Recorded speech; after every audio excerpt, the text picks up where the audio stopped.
All right, so check this out. This tilt and telescopic wheel, I pulled off the wheel already. In certain positions, the wheel will honk, or the horn will honk, if you lean on it. And when you're driving, it's a little embarrassing. So right now, this is in the all the way up position, no problem. If I pull it down one, well, that's kind of handy. I think down below that's not a problem.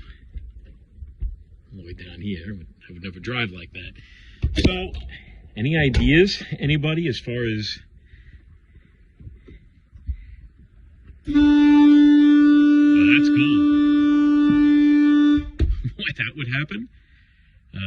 Any insight greatly appreciated. Thank you.